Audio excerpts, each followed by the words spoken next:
and welcome back to my channel.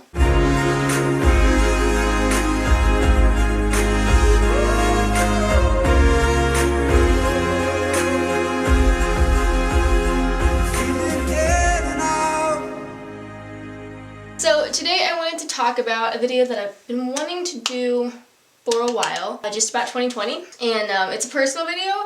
But I feel like this has been a crazy, insightful, interesting year for everybody. I think we can all relate. So I wanted to do a video called, I don't actually know what I'm going to call it yet, but something about what I learned about myself in 2020. And so I've made a list. I think there's 9 things on it. I'm just going to go through them. So I think it's been a wild ride for everybody. So I've been using this year. I have my own personal coronavirus journey. I know everybody has their own, but yeah, we're just gonna go right into it.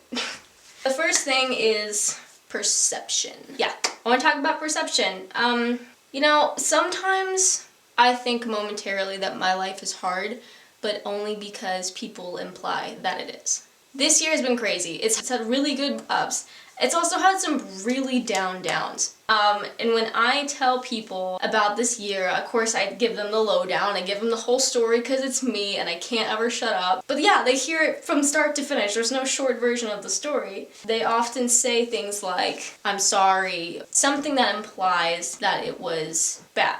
When I think of this year, I've had a lot of crazy things happen, right? My car broke down. I have applied for 7 different day jobs, all got rejected because of 50% capacity. The music videos that we were shooting almost didn't get finished because of coronavirus. The album took a year to get done instead of a month. There was one situation where we ended up in San Francisco and it was like the place we were supposed to be staying at literally had human poop on the sidewalk. It was like an unfinished, creepy basement. It was a weird situation. My work has slowed down just like yours has. I didn't get stimulus and I didn't get unemployment. I got denied unemployment because I'm self-employed. It's been a lot this year. So yeah, there's definitely been some downs, but when I look at this year, I remember standing above the clouds on the Pacific Coast Highway, and I remember the sound of sea lions below my feet, and I remember like shooting photos with my really good friend in Los Angeles, and I remember like being in Venice Beach, like for the longest time. I literally feel like I've been chasing summer all year. I've just been at beaches all year. And I remember just like these really cool moments I had with the people in the house I was currently staying at. Or I remember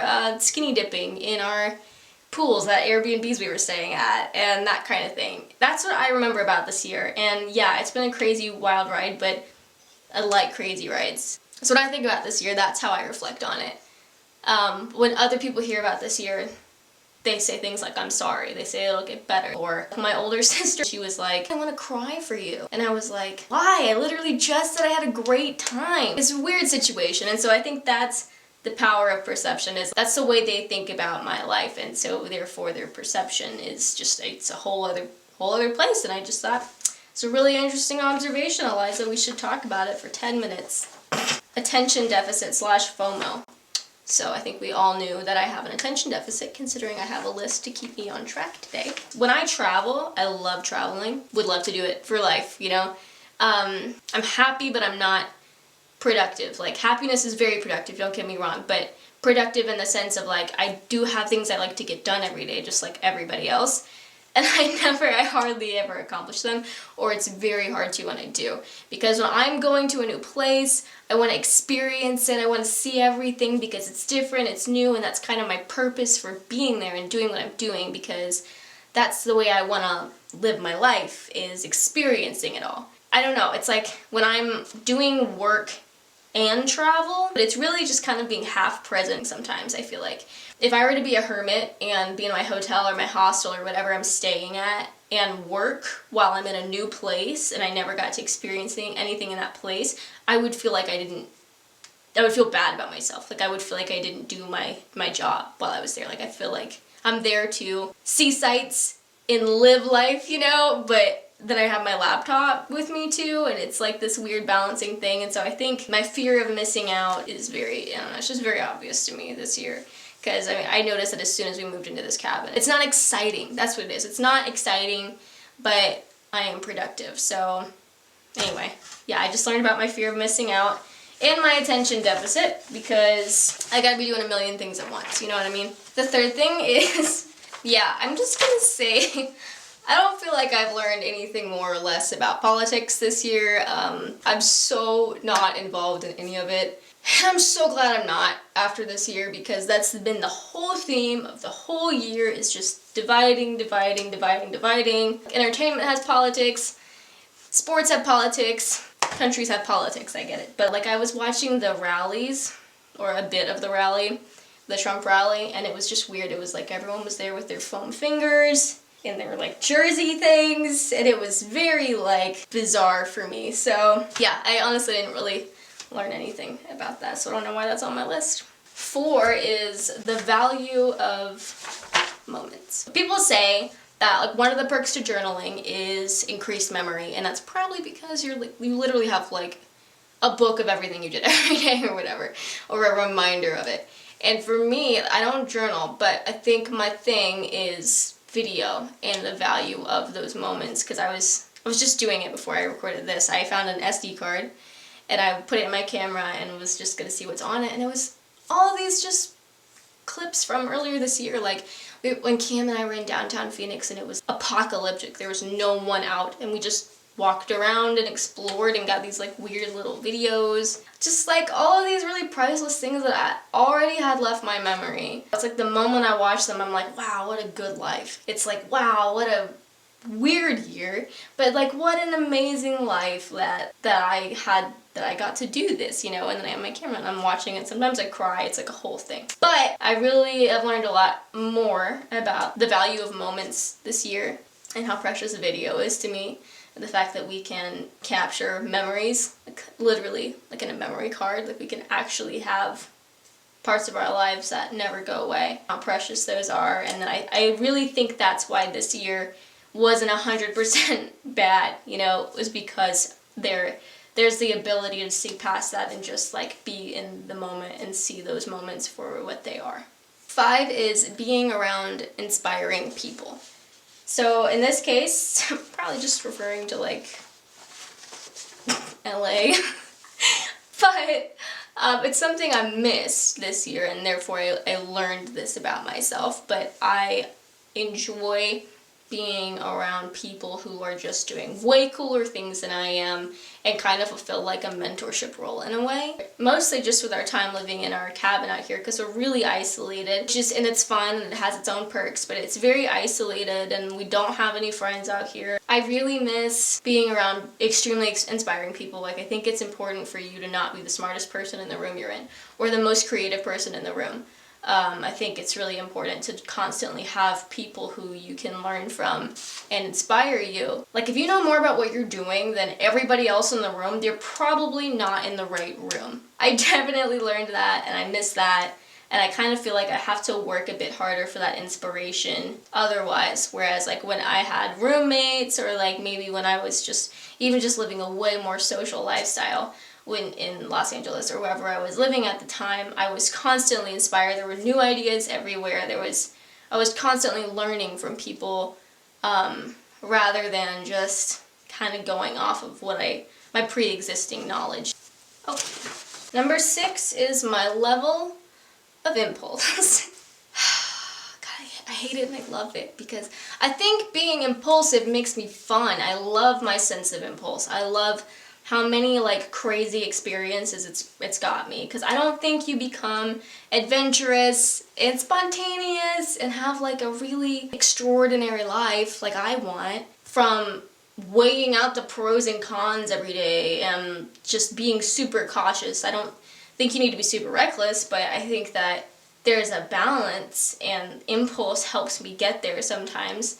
However, I've also realized like my sense of impulse is completely counterproductive in my work life. So when I'm trying to write my album, write a song, track a video, start painting, whatever project it is, I feel like I don't necessarily have a reputation of not finishing what I've started, but I have like 1,000 ideas every day, and they all need to be done. And like, I started this painting the other day, and I got like 80% done with it, and then I had another idea. And so I just put it down for a minute and was like, okay, let me just go work on this idea, and then I'll come back to it. But the thing is, even though I have every intention of going back to that project, I rarely do. So I think What I need to learn is to start something, finish it, and to move on. And just write everything down on a list until like I can just do that naturally, or if I can ever do that naturally, because it's super counterproductive, and I don't want to ever have a reputation for like not finishing things that I start. When you finish a project, or at least when I do, I am so excited. Like I have so much gratitude, like, and I'm just fulfilled and I'm satisfied. I never get that sense of satisfaction because I'm always kind of like doing a million things. So I think it's important for me to remember to just start something, finish it, and then move on to whatever that next project is. That way each project can fulfill me equally rather than expecting for that focus to just spread. Also, I wonder if it's bothering you guys that I'm like sitting sideways. I don't know why I do that. Okay, number 7 is triggers and monotony. So I have always known this about myself, but I think this is like just rather confirmation about it. I've learned about my depression triggers this year, and they literally just come from repetition, which kind of contradicts a lot of my other things on this list. But maybe it's because I grew up in a really isolated childhood. I was homeschooled my whole life. I lived at the end of a highway. We always had a ton of property, but we never were within walking distance to much. We hardly had neighbors, like just super isolated. So I think that's probably part of the reason why I am the way I am now and just want to go all the time. Because as a kid, we couldn't go anywhere. Never. So there's like I think I'm still trying to kind of compensate for a lot of my childhood years. That's great that I recognize that, but also I find that if I hear the same sound every day, if I hear the same voice every day, not like Cam lives with me, I'm obviously not going to get triggered by the sound of his voice because I hear it every day. But if Cameron were to do the same thing every day, if I were to do the same thing every day, if I were to see the same sounds, if I were to go to the same place every day at the same time, like that kind of repetition will drive me crazy because I feel like I'm living the same day again and again and again and again. And it makes me feel like I'm wasting my life or wasting my time or whatever. And that will often trigger me to be extremely restless. The trigger for my depression too, because I tend to get really analytical and like really deep into that. Like, what am I doing with my life? Why am I doing this every day? And those are the kind of days where I'll just kind of like fucking drive to another state. Like I'll drive to Louisville, Kentucky or something because I just have to get out. Like I feel stuck. It's pretty weird. Probably very high maintenance and obnoxious. But I have learned that about myself, so it's nice to know what that depression trigger might be for myself. And that kind of ties into number 8, which is routine and morning routine. I learned that I can do routine to the point of monotony. So obviously everybody has like some kind of subconscious routine. I have a lot of role models, I have a lot of inspirational people in my life, and they're all different. They all come from different walks of life. Some are athletes, some are influencers, some are musicians, some are designers, travelers, photographers, whatever. And they all have the same thing in common, and they all have this like morning routine that they do to prime themselves for the day. And when I say morning routine, I'm not talking about some like pampering self-care kind of morning routine. I'm talking about something to get you spiritually and mentally in the right place every morning. I've kind of just tried to adapt to that, or tried to create one. So for me, every morning I'm trying to give myself the things that I don't get the rest of the day. Because I know that I'm gonna like see people, I know that I'm gonna talk, I know I'm gonna hear sounds, I know that I'm gonna make art, you know, those are all just things I do every day. I know that I'm gonna work out. The things I don't get, like alone time and silence. Before I do anything else, I might be drinking my coffee. I'm doing 10-minute meditations every morning, and then I stretch. And then right now I'm studying like a type of business course online. And so I study my course just like I would in school, and then I make sure I'm not on social media until all those things are done.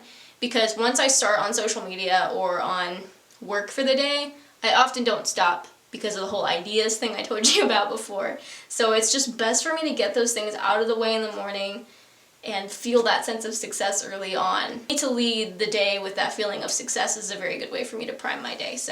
Or prime myself for my day. So, alright, and then, did you guys see that? Like, I spilled coffee all over my list. Killing it. Yeah, so I think the last thing is, number 9 is identity. And it's something my little sister said. And I guess I just had never put words to what I was feeling as far as this goes. It's very interesting how people get so attached to their identity. Or ego, in that case. And, like, ego's not bad or good. People have like an idea that ego means to be egotistical, to be self-consumed or something, but ego is really just about the way you perceive yourself. That's your ego. So she was saying that it's just interesting people get so wrapped up in their identity in that sense, because once you tell yourself that you're incapable of doing something because of your identity, like for instance, I'm not the type of person to play baseball. Personally, I don't think I am. But I'm just going to use that for an example. I'm probably going to avoid baseball my whole life. I'm probably not going to show any interest in those kinds of people or that hobby or that lifestyle or that sport, because I'm not the type of person to play baseball or enjoy sports or whatever it is. And when she said this, it reminded me of one time when I was living in Santa Monica, and I ended up getting tea with this guy from National Geographic. It was a weird thing, but I ended up getting tea with him, and he said, you know, it's really interesting that you are an artist and you're an athlete because you often don't see both together. And I thought about that, and I was like, wow, like I guess that's true. He was like, yeah, well, artists don't really like to work out, or he said something like that. And I was like, that's so interesting. Like, I wonder what that says about me, like what kind of person I am. Like if I had kind of categorized myself as an artist, I might have thought I'm not the type of person to work out. When you think of things like that, it's very limiting. So when you put your ego on a pedestal, or when you put your identity on a pedestal and you kind of frame yourself around this like persona of who you think you are, based on all the things that you've liked or not liked so far in your life, you're much more likely to I'm much more likely to not try something. I'll be honest, I think all the best parts of my life, I was kind of going through a phase where I was like trying everything. It's how I met Cam, it's how I met my friend Jared, who like owns Black Rifle Coffee. It's how I moved to Los Angeles, and those were the best times of my life, and it's because I wasn't thinking what it's about. I was just thinking like take every opportunity as it comes, because that's what the meaning of life is. And it had nothing to do with who I was or my identity. It just had to do with trying new things. Like it's been on my mind a lot this year. It's just how you identify yourself and why you identify yourself that way. And if that means, what does that even mean? Like, why does it even matter? Anyway, yeah, that's it. I think that's going to conclude my 2020 video. I've learned a lot more about myself this year, but I honestly tried to make this video already, and it was like 25 minutes long, so I'm trying to do like the shorter version, and not do all of that. So I hope you guys enjoyed it. I hope your guys' year is like, I hope 2020 has been good for you guys, like all things considered, because I know it's been crazy.